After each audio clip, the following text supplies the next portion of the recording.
Sai IAS academy पर आप सभी का स्वागत है। बच्चों, ये है एसएससी जीडी और पुलिस के लिए प्रैक्टिस, हिंदी की प्रैक्टिस। हिंदी के जो क्वेश्चन है वो किस टाइप के होंगे, है ना, ख़ास तौर से एसएससी जीडी में। ठीक है, तो देखते हैं बेटा सवालों को, और डिटेल में आपको बताता हूँ। उस डिटेल पर आपको भी काम करना है। अच्छे शब्द मैं आपको देता हूँ और यही शब्द एग्ज़ाम में पूछे जाते हैं जो मैं आपको बताता हूँ। ठीक है, और जो भी क्वेश्चन आपसे पूछे जाएं आप उनका कमेंट करके जवाब दे सकते हैं। बहुत सारे बच्चे जवाब देते हैं। ठीक है, जो नहीं देते जवाब वो भी थोड़ा जवाब दें, और वीडियो को लास्ट तक देखें, अपने दोस्तों को शेयर करें। ठीक है, और जो लोग नए जुड़े हुए हों वो चैनल को सब्सक्राइब कर दें ताकि अगली बार में उनको इन्फॉर्मेशन पहले मिल जाए। ठीक है, चलिए पहला सवाल शुरू करते हैं बेटा। कह रहे हैं कि अनुसंधान, उपर्युक्त वाक्य में रिक्त स्थान के लिए उपयुक्त वाक्यांश का चयन विकल्पों में से कीजिए। अनुसंधान क्या होता है? द्वारा। अनुसंधान द्वारा खोज का अर्थ होता है। अनुसंधान का मतलब, हाँ, अनुसंधान द्वारा खोज का अर्थ होता है।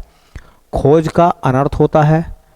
का अर्थ खोज होता है कि अर्थ में खोज होता है, इसको पूरा करना है। तो अनुसंधान क्या है? अनुसंधान का अर्थ खोज होता है। अनुसंधान का अर्थ क्या होता है बेटा? खोज होता है। ठीक है, तो मैं यहाँ आपको ये एक्चुअल में क्या है, ये पर्यायवाची है। अनुसंधान के पर्यायवाची लिख लें आप। ठीक है, तो मैं आपको 3-4 नाम बताऊंगा। अनुसंधान, अनुसंधान के पर्यायवाची, अनुसंधान के पर्यायवाची शब्द पेपर के लिए बहुत महत्वपूर्ण है। ठीक है, तो बेटा एक तो देखो, अनुसंधान का मतलब होता है खोज। अनुसंधान को खोज कहते हैं हम, है ना। हाँ, अनुसंधान को हम गवेषण कहते हैं। क्या कहते हैं? गवेषण। अनुसंधान को हम अन्वेषण कहते हैं। क्या कहते हैं बेटा? अन्वेषण। अनुसंधान को हम क्या कहते हैं बेटा? अनुसंधान को हम जांच कहते हैं, जांच भी कह सकते हैं, ये भी अनुसंधान है ना। अनुसंधान को अन्वीक्षण कहते हैं, अन्वीक्षण, अन्वीक्षण कहते हैं अनुसंधान को। ठीक है, हाँ, अन्वीक्षण।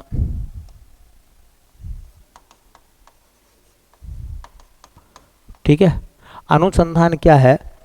अनुसंधान को हम देखें तो अनुसंधान को हम था भी कहते हैं। था मतलब गहराई, किस चीज़ की गहराई। टोह भी कहते हैं, टोह निकालना। ठीक है, जांच पड़ताल भी कहते हैं अनुसंधान को। तो इनमें शब्द देख लो, 4 या 5 वर्ड हैं, यही एग्जाम में आपके लिए महत्वपूर्ण है बेटा। तो अनुसंधान का अर्थ होता है खोज, अनुसंधान का अर्थ होता है गवेषण, अनुसंधान का अर्थ होता है अन्वेषण, अनुसंधान का अर्थ होता है जांच, अनुसंधान का अर्थ होता है अन्वीक्षण, अनुवीक्षण, अनुवीक्षण। ठीक है, ये एग्जाम में आपसे पूछ ले जाएंगे आगामी पेपर के लिए। चाहे आप पुलिस की तैयारी करें, चाहे आप क्या नाम है, जीडी की तैयारी करें, चाहे किसी और एग्जाम की तैयारी करें, अनुसंधान के पर्यायवाची याद कर लोगे, आपका सवाल जो सोल्व हो जाएगा बेटा। चलो अगला क्वेश्चन देखते हैं। दूसरा बेटा, दूसरे शब्द में बोल रहे थे कि निम्नलिखित मुहावरे के लिए उपयुक्त सार्थक शब्द है। मुहावरा, हाँ, तबीयत ठीक होना, बहाना बनाना, रंग बिरंगी, हिम्मत करना। एक्चुअल में ये जो है ना थोड़ा सा, हाँ, आधा लिखा गया है। ठीक है, ये आधा लिखा गया है, और वो था क्या, वो छूट गया है शायद। उसमें शब्द था, इसमें एक मुहावरा आया था जिसका मतलब होता है, हाँ, जी अच्छा होना। तो एक मुहावरा है, ये मुहावरे हैं, मैं आपको 5 बताऊंगा मुहावरे, है ना। एक होता है जी अच्छा होना। क्या होता है बेटा? जी अच्छा होना।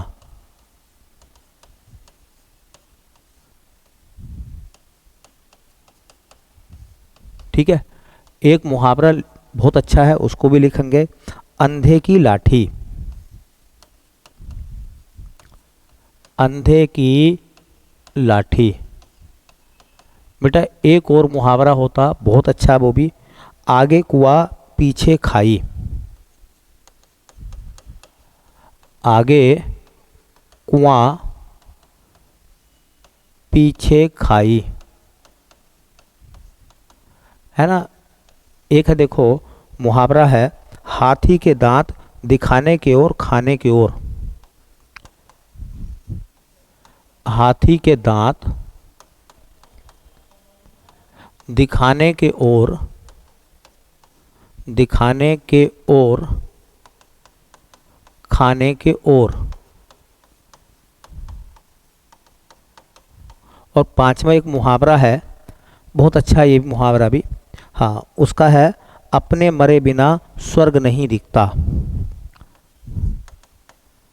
अपने मरे बिना स्वर्ग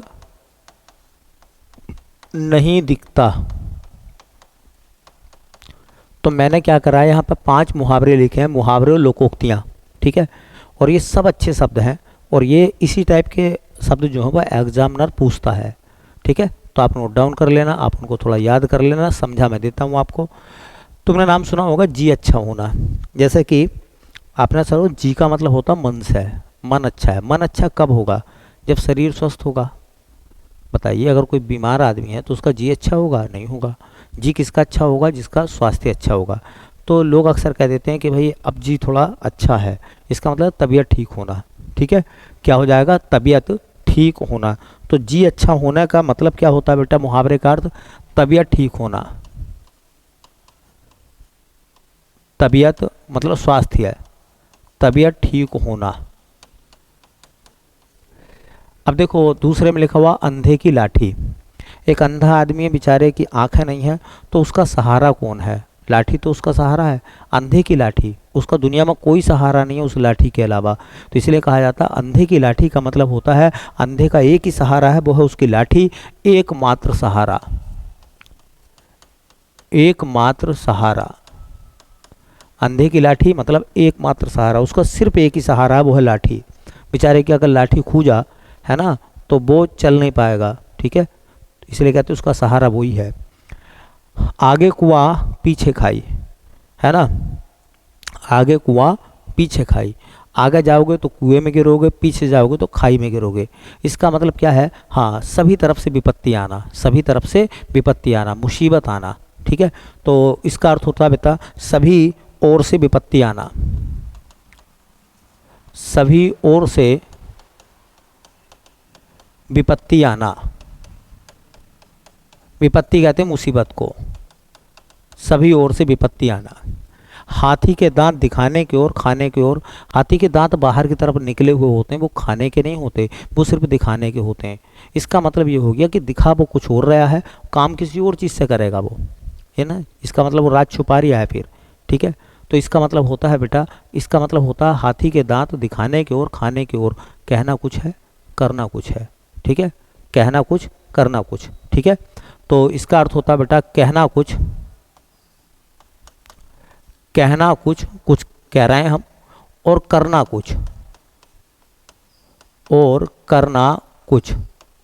मतलब कह आप कुछ रहे हो और कर आप कुछ रहे हो। इसका मतलब यह है हाथी के दांत दिखाने की ओर खाने के ओर। अपने मरे बिना स्वर्ग नहीं दिखता।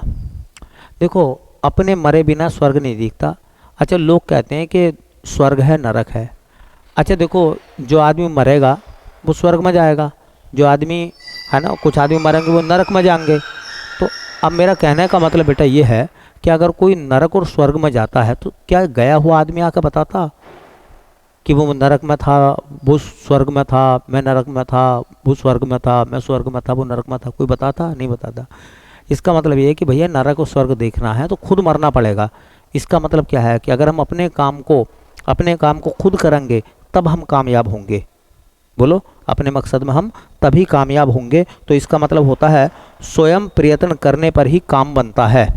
स्वयं प्रयत्न करने पर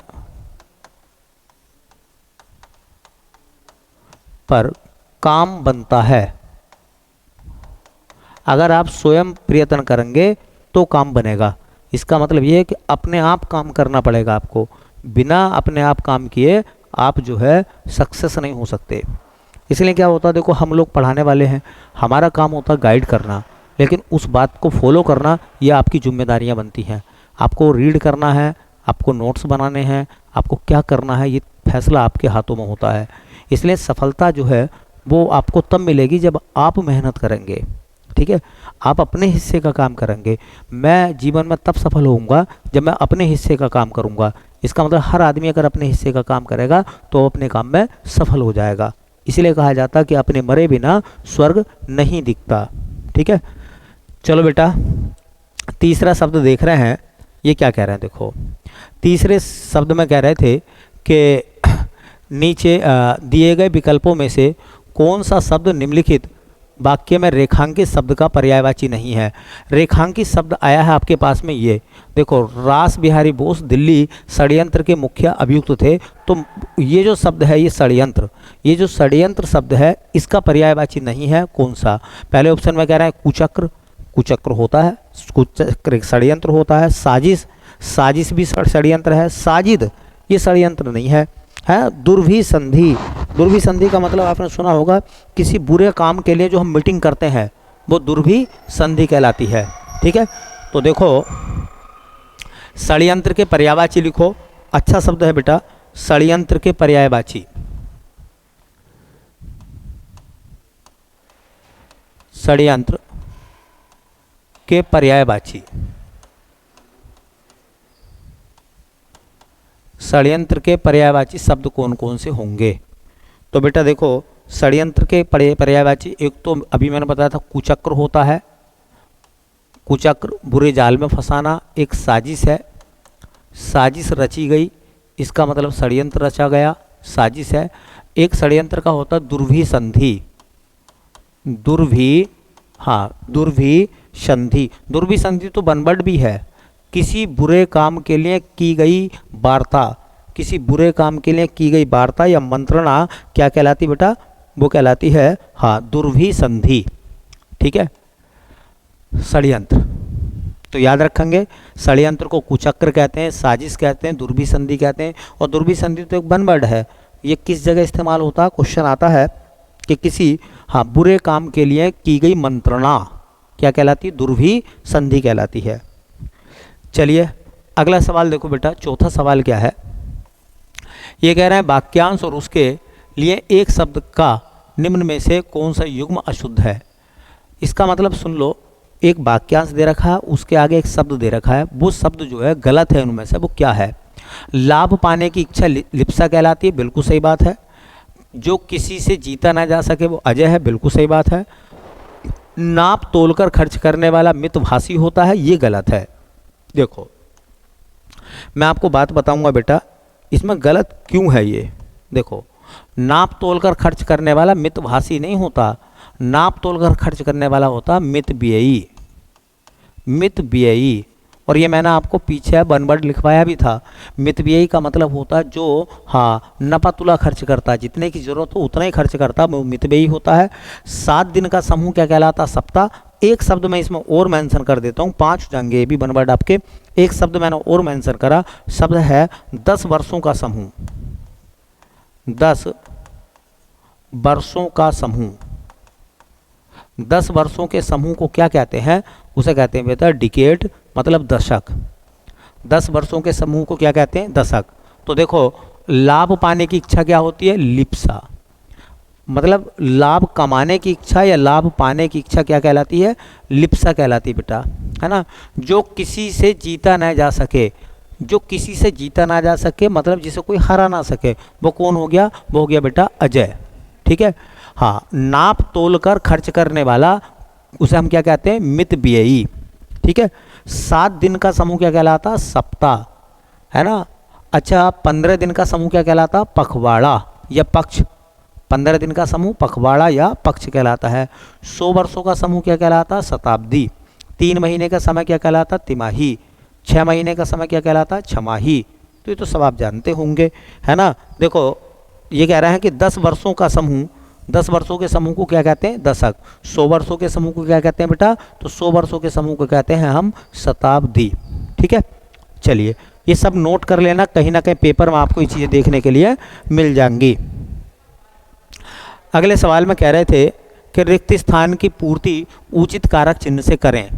श्याम मीरा खिलौने लाया, तो इसमें क्या आएगा, श्याम मेरा खिलौने लाया, तो क्या इसमें ने आएगा, श्याम मीरा ने खिलौने लाया, गलत है, ने तो आएगा ही नहीं बेटा, है ना। खुद से अनुमान लगाओ क्या होगा, ने नहीं आएगा। श्याम मीरा का खिलौना लाया, श्याम मीरा का खिलौना लाया, ये भी नहीं होगा। श्याम मीरा में खिलौना लाया, ये भी गलत हो गया। तो श्याम मीरा के लिए खिलौना लाया, मीरा के लिए खिलौना लाया, श्याम मीरा के लिए खिलौना लाया, ये जो के लिए आया है, इसमें आपके लिए एक सवाल है। देखो इसका सही आंसर तो मिल गया आपको डी। आपको ये बताना, मैं क्वेश्चन मार्क लगा कर छोड़ता हूँ कि इसमें कौन सा कारक है, के लिए में कौन सा कारक है, क्वेश्चन मार्क है। और देखते हैं कितने बच्चों को हिंदी ग्रामर आती है और वो बताएंगे कि इसमें कारक कौन सा बनेगा। ठीक है, इसमें कारक कौन सा बनेगा, ये कमेंट करके आप जवाब दें और ये बताएं कि भैया इसमें ये कारक बनेगा। ठीक है, देखते हैं कितने बच्चे इसमें कारक बता सकते हैं। ठीक है, मैं पढ़ाऊंगा आपको, एक दिन कारक भी पढ़ाऊंगा, सब चीज़ें पढ़ाऊंगा, उसकी चिंता बिल्कुल ना करें।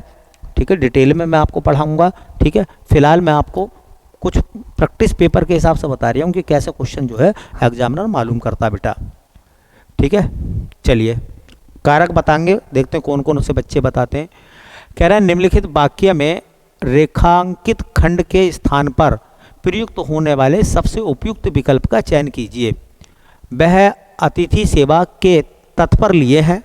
अब इसमें क्या है, अंडरलाइन कहाँ से कहाँ तक है ये आपको देखना है। देखिए, वह अतिथि सेवा के तत्पर लिए हैं। अब इसमें आपको ये जो है इसमें बताना कि कौन सी इसकी जगह आएगा। तो क्या ये लगाएंगे, वह अतिथि सेवा के लिए है तत्पर है, अब है पहले भी आ गया है, यहाँ भी आ रहा है, तो गलत है बेटा। वह अतिथि सेवा तत्पर के लिए है, गलत हो गया। वह अतिथि सेवा तत्पर है के लिए, गलत हो गया। इसका मतलब यहाँ तक है फिर, है ना। देखो, वह अतिथि सेवा के लिए तत्पर है, तो कौन सा आएगा, वह अतिथि सेवा के लिए तत्पर है, वह अतिथि सेवा के, हाँ लिए पहला आएगा तो सही बन जाएगा वह अतिथि सेवा, यहाँ तक हो गया। अब ये वाला जोड़ दो, के लिए तत्पर है, के लिए तत्पर है मतलब तैयार है जी, अतिथि सेवा के लिए वह तत्पर है, तैयार है ना। अतिथि सेवा के लिए वह तैयार है, तो ये आएगा पूरा। ठीक है, क्या आएगा, वह अतिथि सेवा के लिए तत्पर है मतलब तत्पर तैयार है। चलिए अगला सवाल देखेंगे बेटा, 7वां सवाल। भगवान दिवाकर जीवनदायी है, रेखांकित शब्द के उचित पर्यायवाची शब्द का चयन कीजिए। दिवाकर किसका पर्यायवाची, शशि का, शशि तो चंद्रमा को कहते हैं। अब्ज का, अब्ज पानी को कहते हैं, सॉरी अब्ज कहते हैं हाँ कमल को, है ना। नयन आँख को कहते हैं। सूर्य, सूर्य का पर्यायवाची है ये। तो वैसे तो सूर्य के आपने बहुत सारे पर्यायवाची पढ़ लिए होंगे, मैं आपको सूर्य के 5-7 पर्यायवाची बताता हूँ, वो लोट फेर के एग्जाम में आते हैं बार बार। ठीक है, तो देखिए सूर्य के कौन कौन से पर्यायवाची हैं। सूर्य के पर्यायवाची, सूर्य के पर्यायवाची कौन कौन से हैं। ठीक है, तो सूर्य के पर्यायवाची में देखो, सूर्य को कहते हैं रवि, सूर्य को कहते हैं बेटा भानु, सूर्य को कहते हैं बेटा भास्कर, सूर्य को कहते हैं बेटा दिवाकर, हाँ सूर्य को कहते हैं बेटा प्रभाकर। प्रभाकर जो है वो सूर्य को कहते हैं और विभाकर कहते हैं चंद्रमा को। ठीक है, सूर्य को कहते हैं मार्तंड, बहुत आता पेपर में। सूर्य को क्या कहते हैं बेटा, हाँ मार्तंड भी कहते हैं। सूर्य को कहते हैं बेटा हाँ सविता, ये बहुत अच्छा सविता। सूर्य को कहते हैं हम अर्क, क्या कहते हैं, अर्क। तो ये बहुत सारे हैं वैसे तो, लेकिन देखो 1 2 3 4 5 6 7 8 शब्द याद रख लोगे, पेपर ठीक हो जाएगा। सूर्य को अंशुमाली भी कहते हैं, अंशुमाली सूर्य का पर्यायवाची है ना। तो बहुत सारे सूर्य के पर्यायवाची हैं। हाँ, आपको सूर्य के पर्यायवाची याद रखने हैं तो 7 या 8 याद रख लो, पेपर में यही मिल जाएंगे, इनके अलावा कुछ पढ़ने की ज़रूरत ही नहीं है।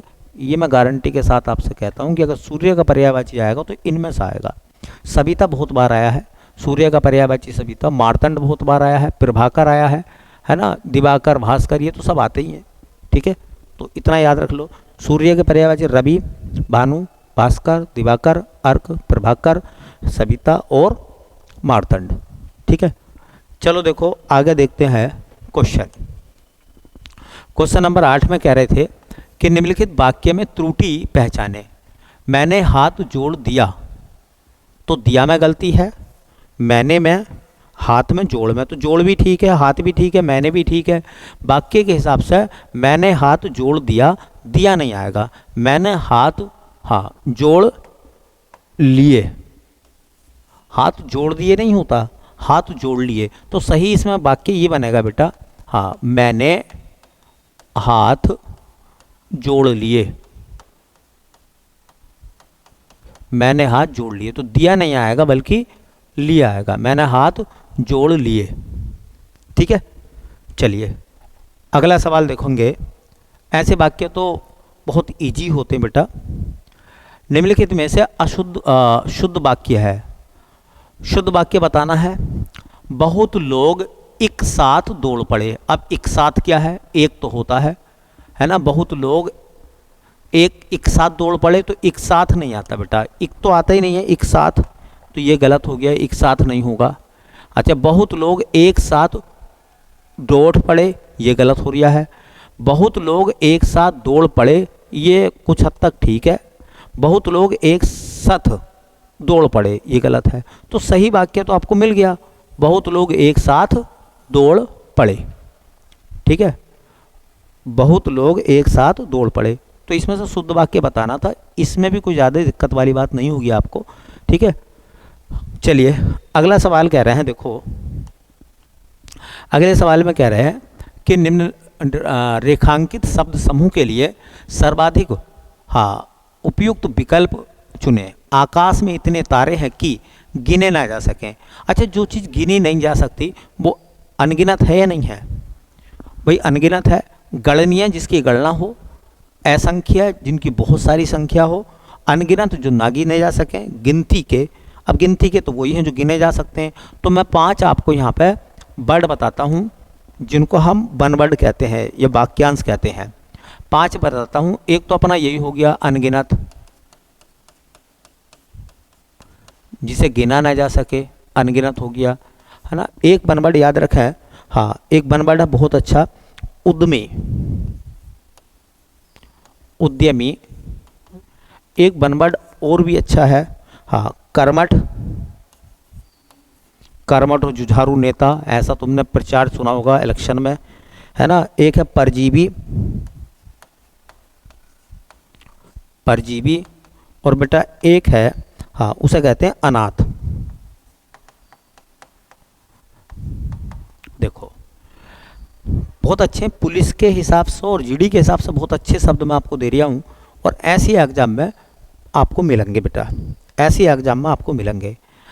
ये कह रहे हैं कि अनाथ। देखो अनाथ कौन होता है? ए मतलब नहीं, नाथ मतलब मालिक। अब हमारे मालिक कौन है? हमारे माता पिता। बोलो, यह हमारा संरक्षक हमारे माता पिता है ना। तो वो हमारे माता पिता हमारे संरक्षक भी हैं, अभिभावक भी हैं वो। तो जिसके माता पिता ना हो वो अनाथ है, जिसका संरक्षक ना हो वो अनाथ है, जिसका कोई अभिभावक ना हो वो अनाथ है, जिसका कोई ना हो वो अनाथ है। तो अनाथ का मतलब क्या होगा? जिसका कोई ना हो, जिसका कोई ना हो। कोई का मतलब कौन? यहाँ कोई का मतलब है माता पिता या संरक्षक। जिसका कोई न हो, जिसका कोई ना हो से क्या कहते हैं? अनाथ। पर मतलब होता है दूसरों पर, जीवी का मतलब होता है जीवन जीने वाला। जो दूसरों पर जीवन जीता है वो क्या है? परजीवी है, परजीवी है। जैसा मान लीजिए एक वस्तु है ना, और उस वस्तु पर कोई दूसरी वस्तु डिपेंड करती है, तो उसका जीवन उस पहली वाली वस्तु पर आधारित है। जैसा मान लो आपने सुना होगा कि मान लो शेर है, मांस खाता, हिरन का मांस खाता, वो हिरन पर डिपेंड है नहीं है? बोलो, है ना। तो वो उपभोक्ता है इस तरीके से। तो ऐसे परजीवी होते हैं। परजीवी का मतलब होता है जो दूसरों पर जीवन जीते हैं। तो दूसरों के सहारे जीवन जीने वाला, जो दूसरों के सहारे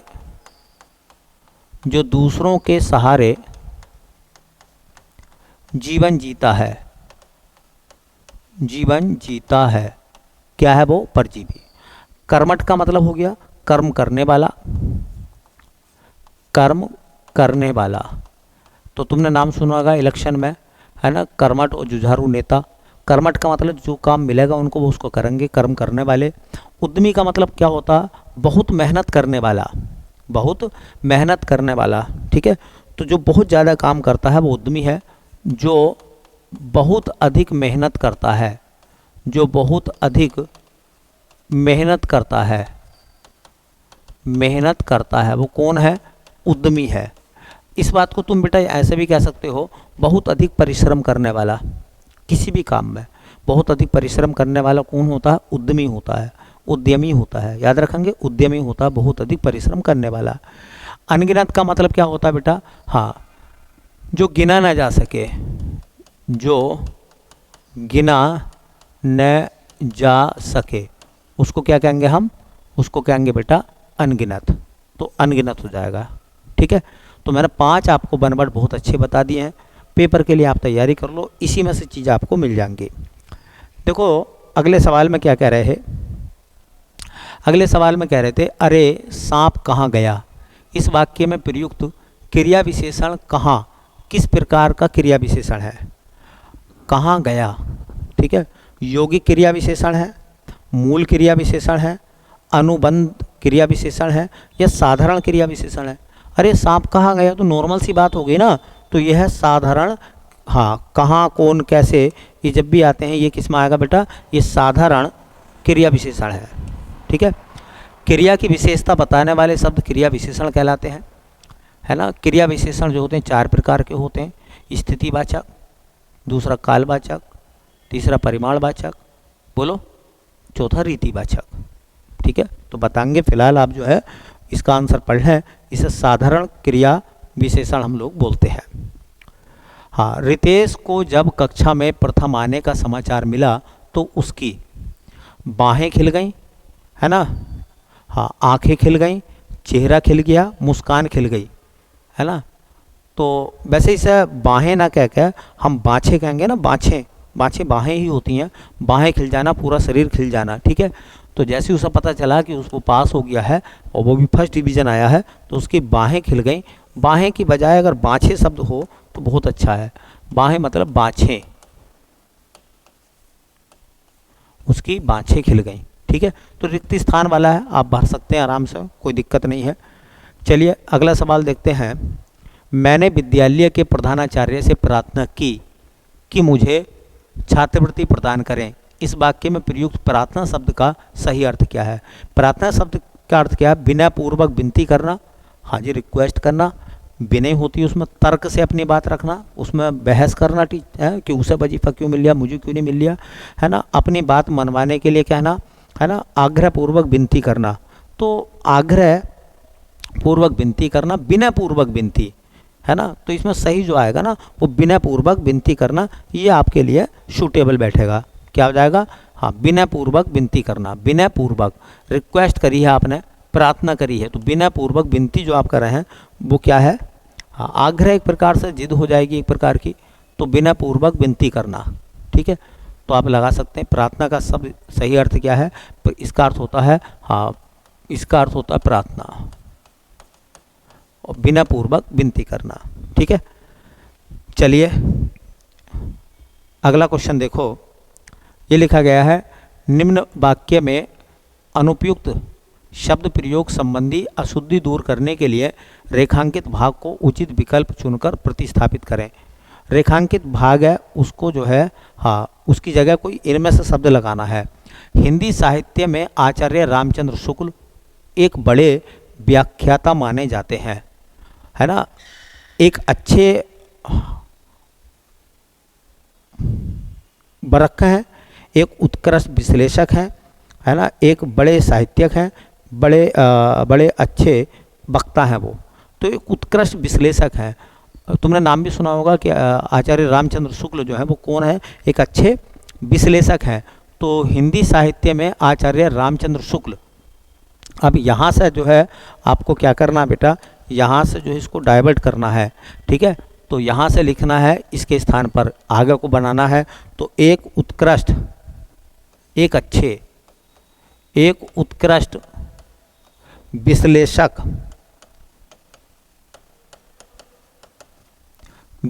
माने जाते